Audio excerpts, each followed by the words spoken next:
खोर्धा जिला अंतर्गत बेगुनिया ब्लॉक दुर्गापुर ग्राम पंचायत जगन्नाथपुर ग्रामर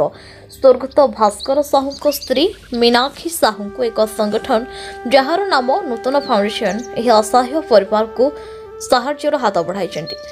और सरकार एवं अन्य स्वेच्छासेवी संगठन को यह फाउंडेशन फाउंडर गौरी सामल यह असहाय परिवार को साहाय्यर हाथ बढ़ावा अनुरोध करिसेंती एवं नूतन फाउंडेशन यह असहाय परिवार को किसी आर्थिक साहाय्य किसी पनीपरिबा एवं गोटे मासर चाउल ग्रोसरी इत्यादि साहाय्य करी एक उत्तम कार्य करी फेरी आसिसेंती और शेष में मीनाक्षी साहू यही नूतन फाउंडेशन को धन्यवाद अर्पण करिसेंती। बड़ा खाଇବା ପିଇବା तो आम फाउंडेशन टीम आसिकी आज किसी राशन आउ 2000 आम किसी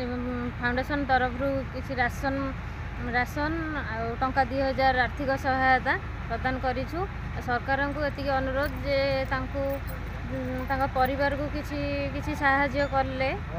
टिके से उपकृत हेबे तो भलरे चली पारिबे। छोट छोट पिला दीटा भलरे पाठ पढ़ी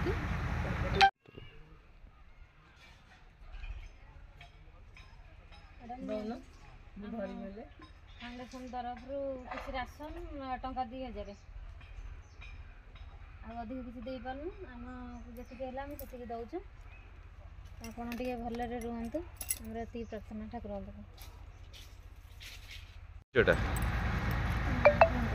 मीनाक्षी साहू ये जो फाउंडेशन आसी आप साहाय्य हाथ बढ़ाई कौन कहे अशेष अशेष धन्यवाद बहुत साहय परिचय देले। जय जगन्नाथ समरेन्द्र परिजा महिला नूतन प्रयास जड़े फाउंडेशन मेंबर। प्रथम कथा है आम न्यूज रे देखिलु जे बहुत असुविधा मीनाक्षी साहूंकर बहुत असुविधा से चलुँच। सरकार तरफ कौन प्रकार सहायक मिललानी बहुत प्रोब्लेम फेस कर आम नूतन फाउंडेशन प्रयास आम आसलु आम साहाय्य कर जाऊँ तेणु आम आशा कर सरकार तरफ कौन प्रकार साहाय्य सहायता मिलू। परिचय दिंतु। जय जगन्नाथ नूतन प्रयास फाउंडर गौरी सामल आम आज आसिक पहुँचीचु ये खोर्धा जिला जगन्नाथपुर ग्राम सेठी अच्छी भास्कर साहू जे कि जड़े कैंसर पेसेंट थिले से तो एबे डेथ हो जाइछंती तांकर स्त्री अच्छी मीना साहू तापर छोट छोट पिला दुईटा तो सी बहुत असुविधार चलुँच। तो सी किसी मझे आम न्यूज देखी से असुविधार चलुँच तो किसी साहाय्य पाइबापी आर्थिक साहाय्य आम आसीचु आम फाउंडेशन टीम 7-8 जन पिला आसीचु किसी राशन किसी टंका दबापाई गाँ ना जगन्नाथपुर मो ना मीनाक्षी साहू मो स्वामी ना भास्कर साहू कौन कैंसर होता न्यूज रे प्रकाश होता किसी साहाय्य फाज मिललानी मो स्वामी भास्कर साहू आ नहांती 1.5 मास है मरीगले। हाँ ना कि पाइनी ना हैनी कि आसीन डेथ सर्टिफिकेट भारी हैरान हो पाने पढ़ाई भारी सुविधा बुझा किसी ना ट्यूशन हरिका बंद अच्छी आ न्यूज रे प्रकाश होता जे कि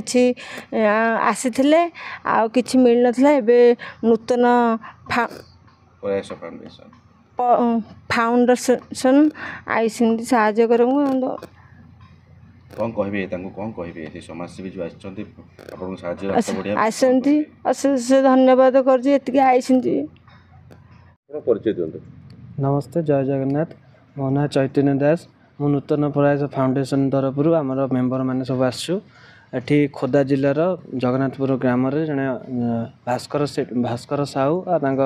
वाइफ है मीनाक्षी साहू। भास्कर साहू डेथ कर जाइछंती ये सब तांकर कि असुविधा चलुचन एटा आम न्यूज रे प्रकाश पाइला से आम देखिकी आमको आम फाउंडेशन तरफ आम किसी माने साहाय्य करने आम एठिक आसीचु। आम तो एकाटे चाहिए तो सबकि हो पारन कि आम चाहिए तो साहाय्य कर सबुत आम ये करूँ आम एटा छोट प्रयास टी करूँ आ द्वारा कि एटा न्यूज रे प्रकाश पाइले आम भाया अन्य किसी फाउंडेशन ग्रुप कि अन्य किसी लोक आसिकी साहाय्य कले आम बहुत उपकृत हबू। आ गवर्नमेंट भी आमको किसी एपर्यंत साहाय्य किसी करना